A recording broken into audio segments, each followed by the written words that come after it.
കണ്ണൂർ കരിവള്ളൂരിൽ കോൺഗ്രസ് മണ്ഡലം committee office അടിച്ചു തകർത്തു. പൂട്ടുപൊളിച്ച് അകത്ത് കയറിയാണ് ഓഫീസ് അക്രമികൾ തകർത്തത്. ഓഫീസിനകത്തുണ്ടായിരുന്ന പ്രചാരണ ബോർഡുകൾ തീവച്ചു നശിപ്പിച്ചു. പയ്യന്നൂർ പോലീസ് അന്വേഷണം ആരംഭിച്ചിട്ടുണ്ട്.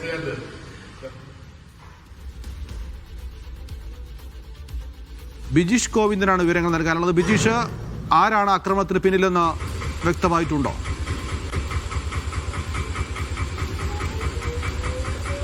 നൗഫൽ, അക്രമത്തിന് പിന്നിൽ ആരാണ് എന്നുള്ള കാര്യത്തിനകത്ത് ഇതുവരെ ഒരു വ്യക്തത വന്നിട്ടില്ല. പക്ഷേ കോൺഗ്രസ് ആരോപിക്കുന്നത് CPM പ്രവർത്തകരാണ് ഇത്തരത്തിൽ അക്രമം നടത്തിയതെന്നാണ്. ഇന്നലെ രാത്രി 10 മണിവരെ ഓഫീസിനകത്ത് കോൺഗ്രസ് പ്രവർത്തകരുണ്ടായിരുന്നു. SIR-മായി ബന്ധപ്പെട്ടുകൊണ്ടൊരു നിശാ ക്യാമ്പ് വ്യാപകമായി കോൺഗ്രസ് സംഘടിപ്പിക്കുന്നുണ്ട്. ഇതിന്റെ ഭാഗമായിട്ടുള്ള പരിപാടി ഈ ഓഫീസിൽ നടന്നിരുന്നു. ഇതിപ്പോൾ കരിവള്ളൂർ ഗ്രാമപഞ്ചായത്തിലുള്ള കോൺഗ്രസിന്റെ മണ്ഡലം കമ്മിറ്റി ഓഫീസാണ്. തെരൂർ റോഡിൽ പ്രവർത്തിക്കുന്ന ഗാന്ധി മന്ദിരത്തിന് നേരെയാണ് ആക്രമണം നടന്നിരിക്കുന്നത്.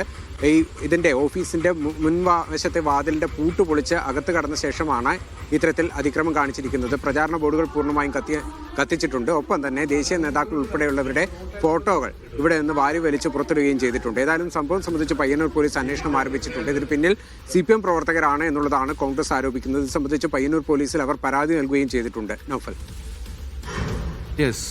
കരിവള്ളൂരിലാണ് കോൺഗ്രസ് ഓഫീസ് അടിച്ചു തകർത്തത്. ബിജീഷ് ഗോവിന്ദൻ ആണ് വിവരങ്ങൾ നൽകിയത്.